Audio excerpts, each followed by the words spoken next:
Hello students, welcome back to my channel. Karnataka government is planning to cancel NEET UG in the state. The state cabinet has passed a resolution to abolish NEET UG.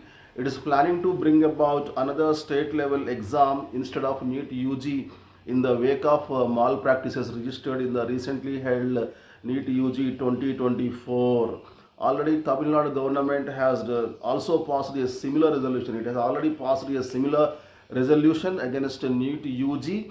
If those two governments introduce a separate exam for NEET UG, TS government, our state government will also follow their footsteps. Karnataka ప్రభుత్వం neat యూజీకి వ్యతిరేకంగా ఒక ప్రతిపాదన సిద్ధం చేసింది. Neat యూజీలో మొన్న జరిగిన neat యూజీలో అక్రమాలు చోటు చేసుకోవడం వల్ల నీట్ యూజీని రద్దు చేసి దాని స్థానంలో వేరొక ఎగ్జామ్ని ప్రవేశపెట్టాలి అని చెప్పేసి కర్ణాటక అసెంబ్లీ ఒక రెజల్యూషన్ పాస్ చేసింది, ఒక ప్రతిపాదన సిద్ధం చేసింది.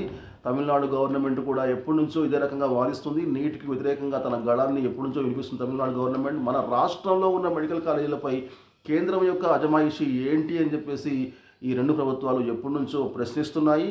అందులోనూ నీట్లో మరి అక్రమాలు చోటు చేసుకోవడం వల్ల దక్షిణాది రాష్ట్రాలకి, దక్షిణాది విద్యార్థులకి తీవ్ర అన్యాయం చేకూరుతుంది. కాబట్టి నీట్ని రద్దు చేసే యోచనలో ఈ రెండు రాష్ట్రాలు ఉన్నట్టు సమాచారం. ఒకవేళ ఈ రెండు స్టేట్లు కనుక నీట్ రద్దు చేస్తే మన తెలంగాణ రాష్ట్రం కూడా డెఫినెట్గా నీట్ని రద్దు చేసి దాని ప్లేస్లో ఎంసెటా లేకుంటే ఇంకొక సెట్ని ప్రవేశపెట్టే అవకాశం ఉంది. అవి ఆ రెండు స్టేట్లు కనుక రద్దు చేస్తేనే, లేకుంటే మాత్రం రద్దు కాదు. సో అక్కడ వాళ్ళు కనుక ఒక న్యూ సిస్టమ్ని ఫాలో అయితే, దాన్నే తీసుకొస్తే, వాళ్ళు కనుక ఒక కొత్త సిస్టమ్ తీసుకొస్తే దాన్నే మన రాష్ట్ర ప్రభుత్వం కూడా ఫాలో అయ్యే అవకాశాలు ఎక్కువ కనిపిస్తున్నాయి. ఓకే, ఇవి నీట్ యూజీ సంబంధించిన అప్డేట్స్. ఇంతవరకు అయితే ఇలాంటి రద్దు చేస్తామని చెప్పేసి ఇంకా అప్డేట్స్ అయితే ఏమీ రాలేదు. సో చూస్తూ ఉండండి లేటెస్ట్ అప్డేట్స్ కోసం. See you very soon. Till then take care. Bye bye. Jai Hind.